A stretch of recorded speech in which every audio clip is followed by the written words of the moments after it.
வணக்கம். இந்த வீடியோவில் நம்ம பேன் தொல்லையால் கோழி குஞ்சுகளுக்கு இவ்வளோ ஆபத்து வருமா அப்படிங்கிறத பற்றி பார்க்கலாம். பார்த்துருங்க, ஒரு 10 நாளாக எங்கள் பண்ணையில் பேன் தொல்லை ரொம்ப அதிகம் இருந்துகிட்டு இருக்கு. பார்த்துருங்க, இப்போ நம்ம கோழி கூட்டுக்குள்ளே போனோம் அப்படின்னாலே நம்ம கையில் காலில் அது மட்டும் இல்லாமல் சட்டையில் எல்லாமே அந்த பேனு ஒட்டிக்கிடும். பார்த்துருங்க, எப்படி தான் பறந்து வருதா இல்லைனா ஊந்து மேலே வருதா அப்படிங்கிற தெரியல. பார்த்துருங்க, இருந்தாலும் மேலே ஃபுல்லாக ஆஞ்சிக்கிட்டே இருக்குது. பார்த்துருங்க, அது கொஞ்சம் கொஞ்சமாக கடித்து ரத்தத்தை நம்ம உடம்புல உள்ள ரத்தத்தை உரிய ஆரம்பிச்சிடும். பார்த்துருங்க, இப்போ நீங்கள் எது பார்த்துட்டு இருக்கிறது இந்த கோழி குஞ்சுக்கு ஒரு நாள் லேசாக காலில் அடிபட்டுருச்சு. அப்போ நான் இதை ஒரு சின்ன டப்பாக்குள்ளே உள்ளே அடைச்சி வச்சுருந்தோம். பார்த்துருங்க, ஏன்னா அந்த மற்ற தாய் கோழிகள் கூட மேய போகும்போது எங்கேயாவது உளுந்துரும், கோழி இறந்துப்போம் அப்படின்னு சொல்லி, சரி அப்படி ஆகக்கூடாது அப்படிங்கிறதுக்காக இந்த கோழி குஞ்சியை நான் அந்த கோழி கூடு அடைக்கக்கூடிய இந்த டப்பாக்குள்ளே இதை உள்ளே வச்சுருந்தேன். பார்த்துருங்க, நைட்டு உள்ளே போட்டுட்டு திரும்ப மறுநாள் காலையில் நான் பார்க்கும்போது ரொம்ப ஷாக் ஆகிட்டேன். பார்த்துருங்க, ஏன்னா கோழி குஞ்சு மேலே ஃபுல்லாக தெல்லு அவ்வளோ கோழி பேன். பார்த்துருங்க,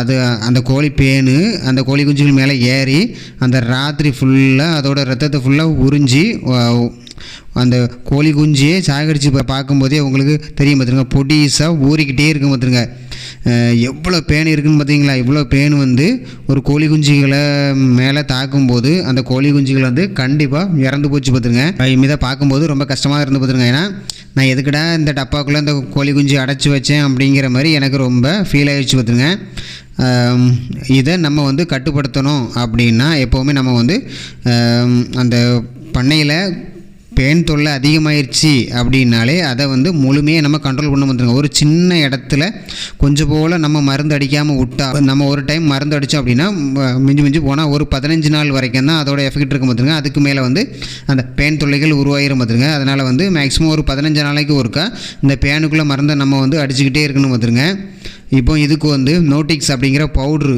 நம்ம யூஸ் பண்ணலாம். பார்த்துருங்க, எந்தெந்த கோழிகள் மேலே இல்லைனா கோழி குஞ்சுகள் மேலே அந்த பேன் தொல்லைகள் இருக்குதோ அது மேலே இந்த பவுடரை நம்ம தட்டி விட்டோம் அப்படின்னா அந்த பேன்கள் எல்லாமே செத்து பேரும். பார்த்துருங்க, அது போக இதுக்கு இன்னொரு மெடிசின் இருக்குது. பார்த்துருங்க, டிகோமின், அதாவது சைபர்மெத்ரின் அப்படிங்கிற ஒரு மருந்து.